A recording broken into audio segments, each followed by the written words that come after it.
Everyone, welcome back to this channel पढ़ाकू लोग। आज की इस वीडियो में हम डिस्कस करेंगे यूजीसी नेट लॉ डोमेन का unit 2 that is constitutional and administrative law.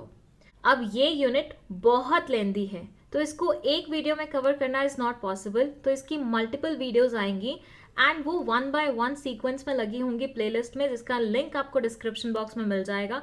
तो आपको वो सारी वीडियोस देखनी है। चलिए तो अब शुरू करते हैं। सबसे पहले कॉन्स्टिट्यूशनल लॉ पढ़ेंगे, उसके बाद एडमिनिस्ट्रेटिव लॉ पे चलेंगे। अब कॉन्स्टिट्यूशनल लॉ पढ़ने से पहले किसी भी इंसान को ये तो जानना जरूरी है कि कॉन्स्टिट्यूशन होता क्या है। तो चलिए फिर पहले वही समझ लेते हैं। सी 1947 से पहले इंडिया ब्रिटिशर्स के अधीन था, मतलब ब्रिटिशर्स हम पे राज करते थे। इंडियंस क्या कर सकते हैं, क्या नहीं कर सकते, कैसे कर सकते हैं, कैसे नहीं कर सकते, कहाँ आ सकते हैं, कहाँ जा सकते हैं, ये सारी की सारी चीजें ब्रिटिशर्स डिसाइड किया करते थे और इंडियंस क्योंकि उनके अधीन थे तो उन्हें फॉलो करना पड़ता था। लेकिन 1947 में इंडियंस ने ब्रिटिशर्स को उनके देश वापस भगा दिया। बट इसके साथ साथ इंडियंस के ऊपर आ गई एक बहुत बड़ी रिस्पॉन्सिबिलिटी कि अब इंडिया चलेगा कैसे, इंडिया में कैसे गवर्नमेंट फॉर्म की जाएगी, इंडिया को चलाया कैसे जाएगा, लॉज कैसे एग्जिस्टेंस में आएंगे, लोगों के क्या कुछ बेसिक राइट्स होंगे कि नहीं होंगे। ऐसे बहुत बड़े बड़े मुद्दे इंडियंस के सामने खड़े हो गए। तो उनमें बहुत सारे ऐसे बुद्धिजीवी लोग थे जिन्होंने सोचा कि क्यों ना हम अपनी कंट्री को एक कॉन्स्टिट्यूशन दे दें। अगेन क्वेश्चन वहीं पे आके खड़ा हो गया कि कॉन्स्टिट्यूशन होता क्या है एग्जैक्टली। सो कॉन्स्टिट्यूशन एक ऐसी रूल बुक है, एक ऐसी बुक है जो डिसाइड करती है कि आपके नेशन में गवर्नमेंट कैसे बनेगी, गवर्नमेंट क्या क्या कर सकती है, गवर्नमेंट की पावर्स कितनी है, लोगों के बेसिक राइट्स क्या हैं, लोगों की ड्यूटीज क्या हैं।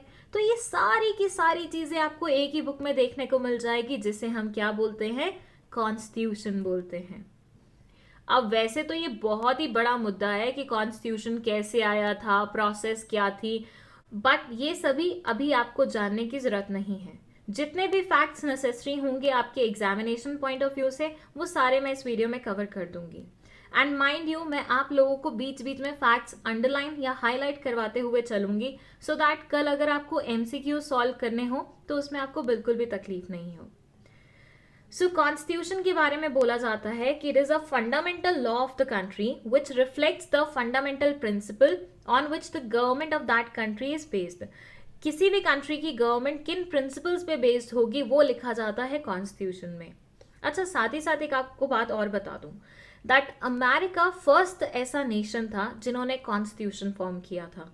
बट इंडिया के कॉन्स्टिट्यूशन के बारे में बहुत सारी इंटरेस्टिंग चीजें हैं। लाइक इंडिया का कॉन्स्टिट्यूशन रिटन फॉर्मेट में तो है, लेकिन वर्ल्ड का लेंथीएस्ट कॉन्स्टिट्यूशन भी माना जाता है, मतलब सबसे लंबा, सबसे ज्यादा प्रोविजंस होल्ड करने वाला। इसके अलावा इंडियन कॉन्स्टिट्यूशन को बोरोड कॉन्स्टिट्यूशन भी बोला जाता है। क्यों बोलते हैं ऐसा? क्योंकि हमने क्या किया, हमने डिफरेंट डिफरेंट कंट्रीज के जो भी कॉन्स्टिट्यूशंस थे उनसे जो बढ़िया बढ़िया प्रोविजंस हमें लगे वो सारे लेके अपने कॉन्स्टिट्यूशन में इंसर्ट कर लिए। अब कोई इसे कॉपी पेस्टिंग ना बोले, इसलिए हमने इसे एक सोफिस्टिकेटेड नाम दिया जिसका नाम है बोरोड कॉन्स्टिट्यूशन। सो ये बोलते हैं the Republic is governed in terms of constitution of India which was adopted by the constituent assembly on 26th November 1949 and came into force on 26th January 1950। अब यहाँ पे दो डेट्स लिखी हुई हैं और इन दोनों से ही क्वेश्चन पूछे जाते हैं। आप इनमें कंफ्यूज ना हो इसलिए मैं आपको एक्सप्लेन कर देती हूँ। सी कॉन्स्टिट्यूंट असेंबली ने कॉन्स्टिट्यूशन को 1949 नवंबर 26 को अडॉप्ट कर लिया था, लेकिन इसे एक्चुअली फोर्स में आते आते थोड़ा समय लग गया और 26 जनवरी 1950 को फाइनली ये फोर्स में आया। It defines the governments fundamental political values, policies, processes, powers, rights and duties. जैसे कि मैंने आपको बताया कि गवर्नमेंट क्या कर सकती है, कैसे कर सकती है, कितनी पावर्स होंगी, क्या उनके राइट्स होंगे, क्या ड्यूटीज होंगे, सारी चीजें यहाँ लिखी हुई हैं। It lays down the framework and principal functions of various organs of the government. Different government की जो organs होंगी उनका principal function क्या रहेगा और फ्रेमवर्क कैसे डिफाइन होगा ये भी यहाँ पे लिखा गया है। ये हो गया कॉन्स्टिट्यूशन के बारे में बेसिक ज्ञान। अब हम कॉन्स्टिट्यूशन के एक बहुत इंपॉर्टेंट पार्ट के बारे में बात करने वाले हैं जो कि है प्रीएम्बल। अब ये प्रीएम्बल क्या है ये तो पहली बार सुन रहे हैं। वैसे एक्चुअली पहली बार तो नहीं सुन रहे होंगे, 6-7 क्लास में पढ़ाया जाता है ये सब चीज़ें, बट याद अक्सर हम नहीं रख पाते हैं। सो प्रीएम्बल को समझने से पहले हम एक छोटा सा एग्जाम्पल लेते हैं।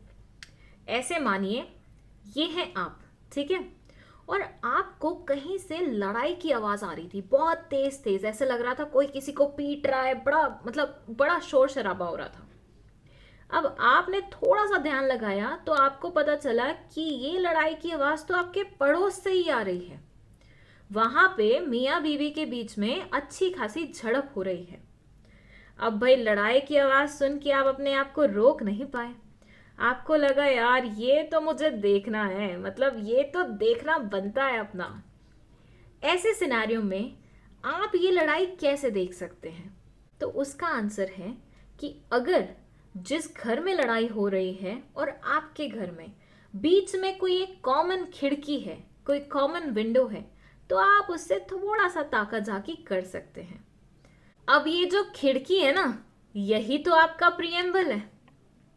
कंफ्यूज हो गए? सोच रहे हैं मैम क्या पढ़ाने लग गई हैं? कोई बात नहीं, एक और एग्जाम्पल ले लेते हैं। अब ऐसे मानो तुम्हारी क्लास में एक नए नए टीचर आए हैं, ठीक है, और अपने हाथ में वो एक बुक लेके आए हैं। वो बुक उन्होंने तुम्हें पकड़ाई और तुम्हें बोला कि मुझे 2 मिनट के अंदर बताओ इस पूरी बुक में लिखा क्या हुआ है। अब भाई तुम्हारा एक्सप्रेशन भी कुछ ऐसे ही हो जाएगा कि ये क्या बात हुई, 2 मिनट के अंदर अंदर कैसे बता दूं, मैं थोड़ी ना क्रिश हूं, या फिर मेरे पास जादू वाली पावर्स हैं कि मैं 2 सेकंड में स्क्रॉल करूंगा और मुझे पता चल जाएगा पूरी बुक में क्या क्या लिखा हुआ है। Not possible obviously, but still possible है कि आप पूरी बुक के कंटेंट्स का पता लगा पाए 2 मिनट के अंदर। सोचिए कैसे होगा ये? आंसर है उस बुक का इंडेक्स देख के। भाई टेबल ऑफ कंटेंट्स या फिर इंडेक्स देख के हम आराम से पता लगा सकते हैं कि बुक के अंदर क्या क्या लिखा हुआ है, राइट? तो अब मैं आपको बताती हूं इन सब एग्जाम्पल्स का प्रीएम्बल से क्या रिलेशनशिप है। देखिए, प्रीएम्बल कुछ नहीं है, जस्ट हमारे कॉन्स्टिट्यूशन का इंडेक्स है। जैसे ही हम प्रीएम्बल देखते हैं हमें पता लग जाता है कि कॉन्स्टिट्यूशन के अंदर क्या क्या लिखा हुआ है। जैसे कि पड़ोसी के घर क्या चल रहा था उसको देखने के लिए एक खिड़की चाहिए थी ना, वैसे ही कॉन्स्टिट्यूशन में क्या क्या लिखा हुआ है वो देखने के लिए हमें प्रीएम्बल नाम की खिड़की चाहिए रहती है। So it says a preamble is an introductory statement in the document that explains the document's philosophy and objectives. Preamble का मतलब क्या होता है? कॉन्स्टिट्यूशन का एक इंट्रोडक्टरी स्टेटमेंट जिसके अंदर कॉन्स्टिट्यूशन की फिलॉसफी और उसके ऑब्जेक्टिव्स लिखे हुए हैं। It presents the intentions of its framers, the history behind it's creation and the core value and principles of the nation. और इसे हम प्रीफेस टू द कॉन्स्टिट्यूशन या फिर सोल ऑफ द कॉन्स्टिट्यूशन भी बोलते हैं। अब क्वेश्चन आ सकता है एमसीक्यू में कि बताइए सोल ऑफ द कॉन्स्टिट्यूशन किसे बोला जाता है? तो आपका आंसर क्या होगा? प्रीएम्बल को बोला जाता है। अब प्रीएम्बल के बारे में कुछ इंटरेस्टिंग फैक्ट्स बताने से पहले क्यों ना हम एक बार प्रीएम्बल देख ले कि वो दिखता कैसे है। सो यहाँ राइट साइड आप देख सकते हैं, ये है हमारा कॉन्स्टिट्यूशन का प्रीएम्बल जो कि बोलता है, we the people of India having solemnly resolved to constitute India into a sovereign, socialist, secular, democratic republic and to secure to all its citizens justice, social, economic and political, liberty of thoughts, expression, belief, faith and worship, equality of status and of opportunity, and to promote among them all fraternity, assuring the dignity of the individual and the unity and integrity of the nation. In our Constituent Assembly, this 26th day of November 1949, do hereby adopt, enact and give to ourselves this Constitution. अभी हमने ये पढ़ा था कि constituent assembly ने 26 नवंबर 1949 को ये constitution क्या कर लिया था? अडॉप्ट कर लिया था, राइट? और इसके अलावा प्रीएम्बल में आपको काफी सारे भारी भरकम वर्ड्स देखने को मिले हैं जिनका मतलब हम समझेंगे अभी बस थोड़ी देर में। चलिए अब इट्स राइट टाइम कि हम जान ले प्रीएम्बल के कुछ फैक्ट्स। प्रियम्बल बेसिकली बेस्ड है ऑब्जेक्टिव रेजोल्यूशन पे। मतलब क्या हुआ था ना, इंडिपेंडेंस जैसे हमें मिली तो पंडित जवाहरलाल नेहरू जी ने एक ऑब्जेक्टिव रेजोल्यूशन बनाया था, जिसमें उन्होंने ड्राफ्ट तैयार किया था बेसिकली कि कैसे हमें आगे प्रोसीड करना है, क्या क्या चीज़ें हमें इंसर्ट करनी है हमारे कॉन्स्टिट्यूशन में, और बहुत सारी चीज़ें लिखी हुई थी इसमें। तो उसी पे ही बेस्ड हमारा प्रियम्बल है।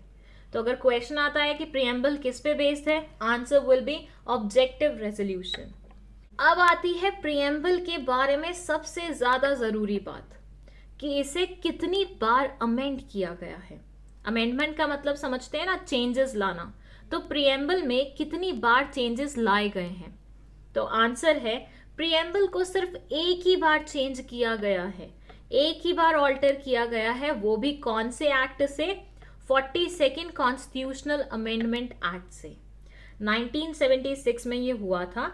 और अमेंडमेंट क्या हुई थी कि 3 नए वर्ड्स ऐड कर दिए गए थे। Those were socialist, secular and integrity. तो आपको जो ये वर्ड देखने को मिल रहा है ना, सोशलिस्ट, सेकुलर, इंटेग्रिटी, ये सारे बाद में ऐड हुए हैं, इनिशियली नहीं थे। इसी के अलावा एक और बात है कि प्रियम्बल इज नॉन जस्टिसिएबल। अब इसका मतलब क्या है? देखिए, अगर हमारे फंडामेंटल राइट्स वायलेट होते हैं तो उसके अगेंस्ट हम कोर्ट में जा सकते हैं, क्योंकि फंडामेंटल राइट्स हमारे जस्टिसिएबल हैं। मतलब अगर हमें वो प्राप्त नहीं हो तो हम कोर्ट को अप्रोच कर सकते हैं। बट प्रियम्बल या फिर डीपीएसपी जैसी चीजें जो रहती हैं वो नॉन जस्टिसिएबल होती हैं। कहने का मतलब ये है कि इनमें लिखी हुई चीजें अगर आपको नहीं मिले तो आप कोर्ट के पास नहीं जा सकते हैं।